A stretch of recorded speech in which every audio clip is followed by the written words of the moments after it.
Assalamualaikum warahmatullahi wabarakatuh. Alhamdulillahi rabbil alamin. Wabihi nasta'in. Wa ala umurid dunia waddin. Wa la udwana illa ala zalimin. Wassalatu wassalamu ala ashrafil anbiya'i wal mursalin. Wa ala alihi wa sahbihi ajma'in. Dan ini ada satu masa kita perlu duduk sendiri dan kita memikirkan keadaan diri kita. Mesti. Sebab kalau kita tidak memikirkan keadaan diri kita, kita nanti orang kata bila ajal menjemput, kita terkejut nanti. Mau mati sudah. Kita terkejut nanti. Iya, betul.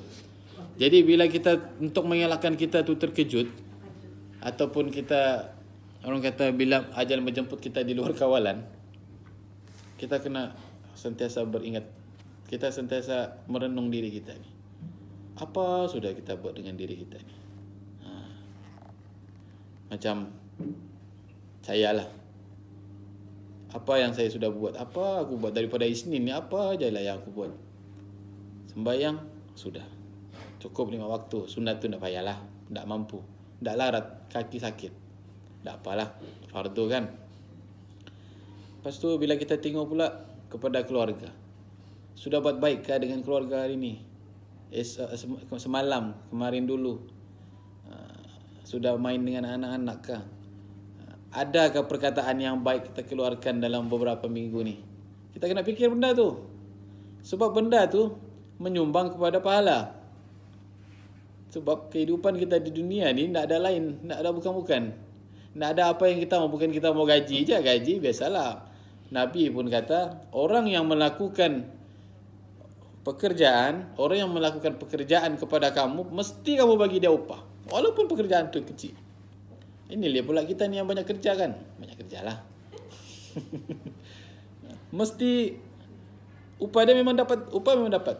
Cuma yang kita fikirkan ni, macam mana aku nanti ni? Nanti bila sakaratul maut menjemput nanti kita akan rasa. Saya bukan pernah rasa sakaratul maut tu. Tapi kita melalui pembacaan, melalui pandangan ulama, dikatakan begitu. Kita akan terfikir bila saat-saat genting itu, kan pentingnya kita duduk sendiri, kita memikirkan macam mana kita menghadapi saat-saat genting tu. Kenapa perlu dikatakan benda tu berkali-kali? Sebab tujuan kehidupan tu itulah. Yang ada ni, kehidupan tu itulah tu, untuk itu. Tak ada lagi dia kejar tu, apa yang kau bawa setiap Jumaat. Tak ada lagi dia kata, kerja kau sudah siap belum siap, jangan dulu mati. Kau tak siap kerja lagi, dia bilang operasi belum turun lagi, kau jangan dulu. Dia tak akan cari kau. Dia nak cari.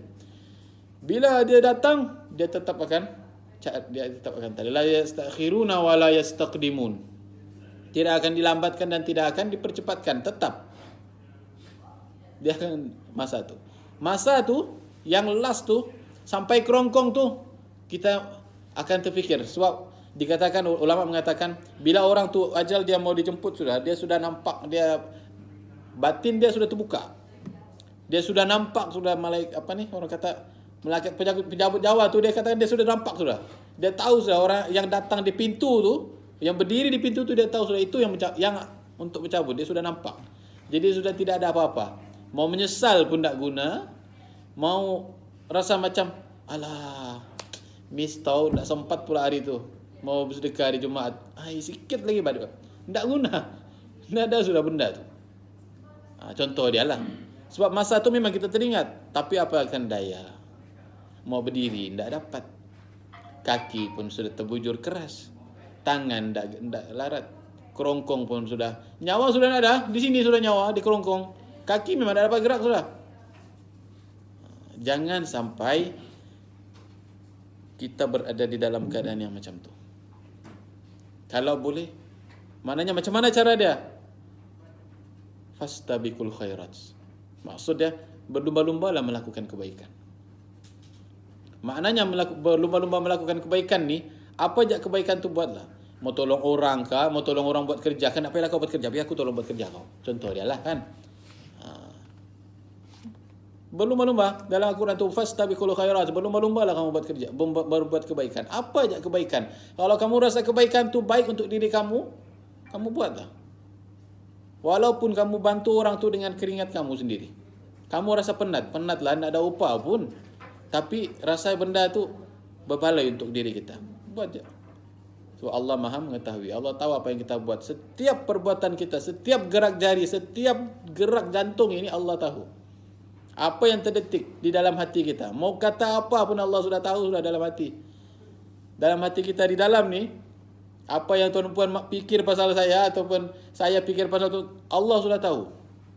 Bagaimana pemikiran Allah? Wallahu a'lam. Itu tidak boleh dibincangkan. Ini masuk dalam kaidah tauhid pula.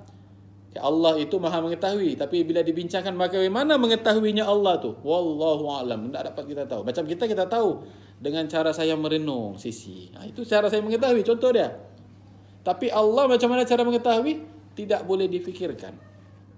Allah mengetahui dengan caranya sendiri. Dalam buku ni, minggu lalu saya kongsi sedikit berkenaan perkara-perkara mahmudah. Perkara-perkara yang sifat-sifat yang terpuji, mahmudah, yang perlu ada dalam diri kita ni. Okay, sekurang-kurangnya 2 atau 3 lah. Jangan langsung nak ada masalah tu. Okay.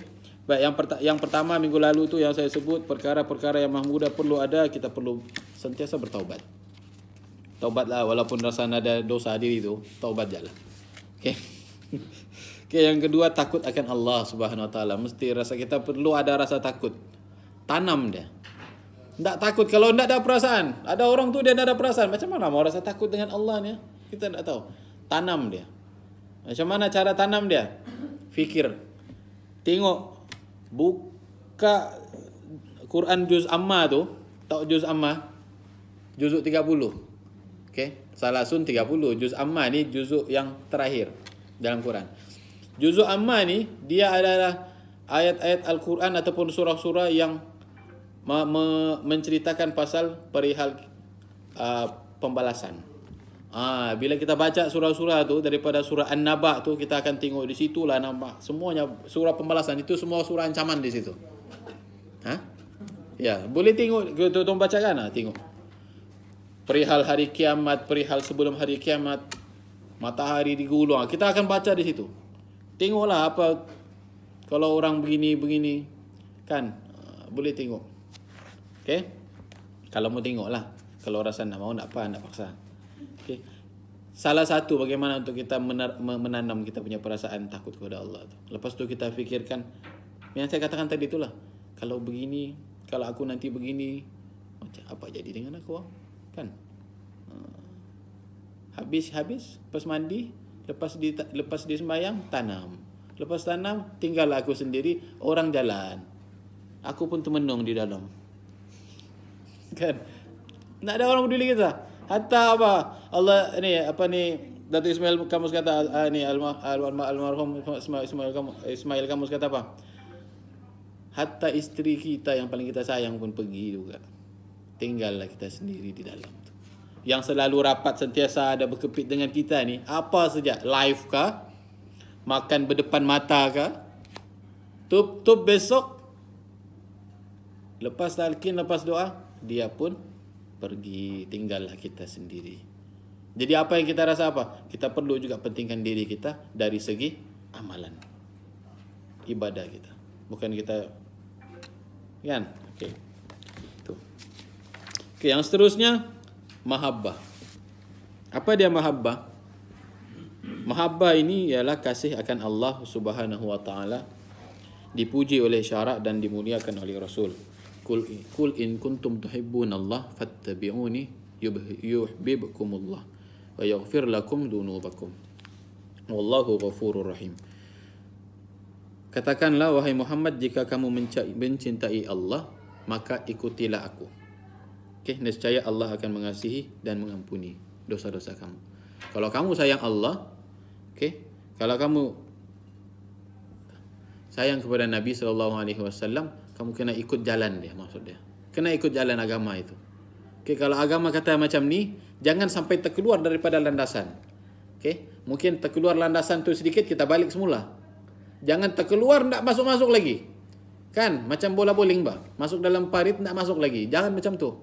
Okay, kalau yang pro tu dia sipi sikit, dia masuk balik. Itu bagus. Itu lagi bagus. Okay. Mengasihi Allah dan Rasul melebihi segala yang lain akan melahirkan jiwa insan yang benar-benar mencintai agama dan rela berjuang dan berkorban demi menegakkannya. Maknanya kena sentiasa mahabbah. Maknanya kita kata terapkan, kita utamakan Allah. Walaupun kita rasa macam aku sayang betul lah dengan bunga ni, kan? Aku sayang betul, aku tak boleh. Aku rasa aku paling sayang dia ni. Perlu ada Allah dulu di dalam diri, baru kehidupan kita akan diberkati. Kalau Allah tu kita letak tepi, maknanya apa? Maknanya solat 5 waktu kena buat, puasa kena buat, zakat kena buat. Ada yang kita macam tu. Kita kena jaga benda tu. Rukun Islam tu kena jaga. Kecuali haji itulah. Haji tu man istata'a ilaihi sabila. Yang mampu je. Nak mampu tu tak apalah. Ada mampu nanti kita buatlah. Sentiasa mahabbah. Okay, yang seterusnya zuhud. Okay, perkara mahmudah ni kena ada zuhud sikit lah. Okay, kalau kita ni jenis yang branded, stylo kan, tak apa, bagilah anulah brand, dah teruskan. Tapi kena ada sedikit perasaan zuhud. Simpan perasaan zuhud tu di dalam. Apa dia? Macam mana kita rasa zuhud ni? Tanda-tanda zuhud ni. Okay. Tidak terlalu gembira apabila mendapat sesuatu dan tidak pula terlalu sedih apabila kehilangan sesuatu. Kita dapat sesuatu yang kita rasa macam special lah kan. Hari ini saya gaji saya terlebih bayar lah. Contoh dia lah kan. Gaji terlebih bayar. Jadi kita gembira. Kita nak bagi tahu apa semua-semua kan. Biarlah kita pakai. Jangan sampai benda tu menggembirakan kita sampai kita terlupa. Okey. Tak boleh terlalu gembira. Maknanya apa je dalam kehidupan kita ni, dia kena pertengahan. Dia tak boleh yang saya tak boleh lah, saya tak dapat move on lah sekarang ni. Macam terlalu gembira betul. Tak boleh. Dia kena pertengahan je. Tenang-tenang, bertenang je. Orang bilang macam kau control, cool down je lah. Calm down, relax kan. Islam mengajarkan dengan keadaan yang macam tu. Dia tidak boleh kita terlalu, sebab ada dia punya efek dia. Okay. Apabila kita terlalu sedih dan maknanya tidak pula terlalu sedih apabila kehilangan sesuatu, maknanya kebiasaannya dari segi orang kata bila kita mengalami kematian lah. Yang paling sedih ni kematian. Ada yang lagi sedih kah? Mati kucingnya dah lah juga sedih terlampau kan, sekejap-sekejap tu. Ataupun hilang barangnya, hilang emasnya kah? Ada yang pernah hilang emas kah? Tak pernah. Pernah hilang emas sih. Sedih je sih, dah jauh kan?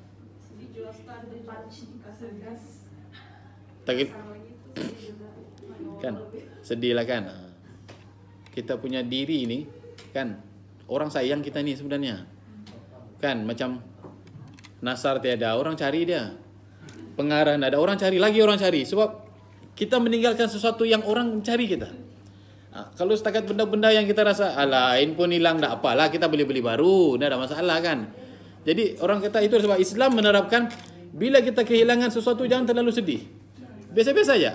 Memang sedih lah. Begitu juga kematian. Dan Nabi SAW mengatakan ataupun pernah membicarakan, apabila datang kematian jangan terlalu bersedih, jangan sampai kamu meratap. Sebab dia boleh mengakibatkan mayat itu terseksa dengan kamu punya ratapan kamu. Sebab kamu tidak reda dengan ketentuan Allah tu. Dia ada di dalam rukun iman tu. Qada dan qadar tu kita kena tu. Kalau kita meratap apa semua tu benda tu, dia mengganggu iman. Okey? Itu antaranya. Okey, zuhud. Okey, jangan terlalu sedih lah. Okey, kalau kena potong gaji ke, relax, bertenang je.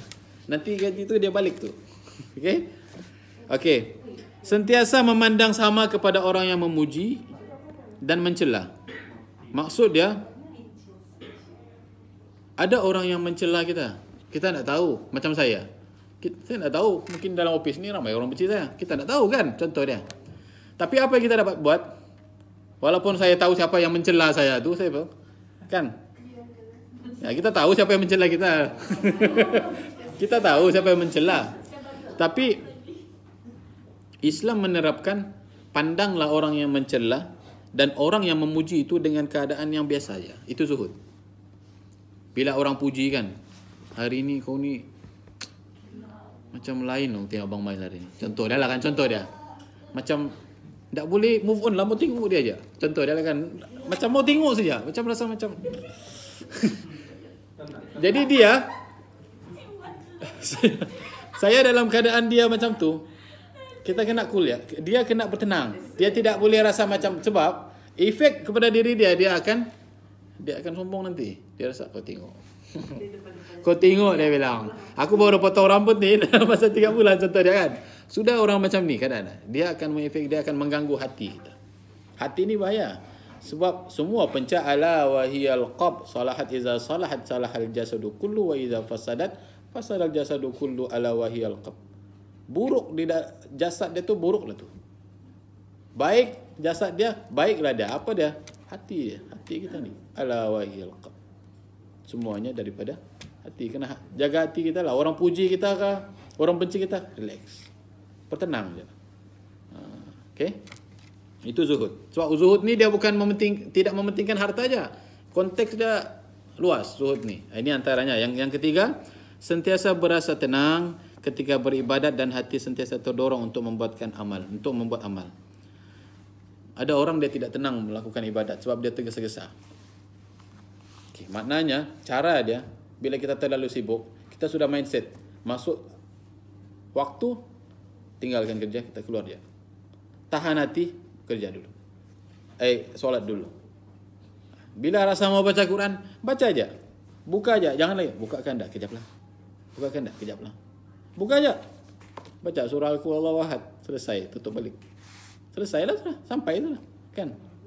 Dapat pahala kan tak? Dapat. Berapa banyak? Kiralah, saya sudah katakan kan. Satu huruf, so 10. Sekarang ni isu. Kan kalau kita tengok di laman sosial tu, berkenaan hadis, zikir Allah. Boleh atau tidak zikir Allah? Allah tuan-tuan tengoklah kalau saya tempat di FB saya tu, semuanya yang orang kata, semuanya perkara khilaf yang orang bincangkan. Dia nak adalah yang orang bilang TikTok semua di dalam tu, nak ada. TikTok tempat lain. Bila itu saya kadang-kadang buka Facebook je, semuanya pasal yang orang kata membincangkan pasal ni. Jadi sampai isu Allah tu boleh atau tidak orang berzikir menggunakan perkataan Allah. Dia jadi isu. Boleh atau ada kata boleh, ada yang tak boleh, ada yang kata tak boleh, dia bilang. Sebab Allah ni dia mesti bersambung. Subhanallah. Dia mesti menyucikan Allah. Satu pok begitu. Ada pula mengatakan Allah tu kan masuk dalam Al-Quran. Ada pula mendatangkan hadis kata gitu. Sampai begitu sekali. Maknanya benda tu pun dibincangkan. Yang kita ni nak ada pula kita mau bincang benda-benda begitu. Yang satu pok ni sampai keadaan Allah sendiri pun dorang boleh bincang pasal zikir je pun. Itu pun jadi masalah. Tengok. Kan? Jadi kita ni yang kita perlu ambil dari macam kita yang ada di dalam ni, kita kena buka kita punya fikiran. Sebab kita tidak boleh berada di dalam ni je. Walaupun kita berada di dalam ni, maknanya bila kita berada di dalam ni memanglah kita fikir kerja kita. Tapi dalam pada tu kita kena buka untuk ruang benda lain juga. Sebab baru kita terbuka kita punya fikiran. Okay, sentiasa tenang semasa beribadat. Hati ni kena tenang. Kalau rasa marah jangan solat. Sebab kita berhadapan dengan Allah. Kita rasa marah, macam kita tak ikhlas lah tu kan. Macam disuruh oleh beliau marah-marah, tentang kaki pula. Tak boleh. Jadi jangan. Bila rasa marah, stop, jangan solat dulu. Ataupun rasa marah, jangan baca Quran dulu. Bertenang dulu. Baru bertenang, baru baca Quran, baru solat. Okey, hati sentiasa terdorong untuk membuat amal. Terapkanlah hati itu. Kita ni orang kata, samalah kita semua ni. Maknanya kita paksa diri kita untuk fastabiqul khairat, buat kebaikan. Buat je. Tak apalah. Orang tak payah cakap pun, tak payah mau kita beritahu. Hari ni saya bawa untuk orang-orang office, dia bilang. Tak payah beritahu, tak payah live, tak payah. Tak payah benda tu. Kan? Tak payahlah. Sedih saya. Ini pandangan saya lah kan. Tuan-puan kalau mungkin tuan-puan rasa macam ustaz ni macam tak patutlah juga ustaz ni cakapkan. Mungkin ustaz ni dia maksudkan yang orang ni kali. Tapi bagi saya itu pandangan saya. Tak perlulah kita cakap macam hari ni rasa sedih lah tengok orang. Tak apa, kalau rasa sedih tengok orang miskin, pergi bagi je, tak ada masalah. Bagi. Mungkin orang yang tengok ni macam aduh, aku ni tak ada duit. Kan kita ni sudahlah, kita kalau kata tak mampu, lepas tu kita mampu buat pahala, itu je. Tapi orang yang mampu buat pahala ni dia bagi tengok dia mampu bagi ini. Dia rasa macam Macam riak pun ada kan. Mesti kita fikir, manusia ni dia punya hati, mindset ni kita tak dapat jangka. Itu manusia. Itu kita kena jaga juga. Sebab untuk mengelakkan persepsi orang, itulah berdosa kita tu. Sebab kita membuatkan orang tu salah faham terhadap kita. Lihat kita mungkin bagus, tapi kita orang kita mana kita boleh elakkan. Yang kita penting ni Allah ya. Tak ada kita penting lain pun. Siapa mau nanti gara-gara kau saya masuk neraka pula dia. Mana masing-masing lah kita kan. Kubur lain-lain, pahala lain-lain, masuk sama-sama lah. Kau masuk pintu, saya masuk pintu. Nak kau masuk pintu, saya tunggu di luar, mana boleh. Maksud dia macam itulah. Okey, saya rasa itu dia sedikit perkongsian daripada saya berkenaan sifat mahmudah. InsyaAllah minggu depan kita sambung lagi.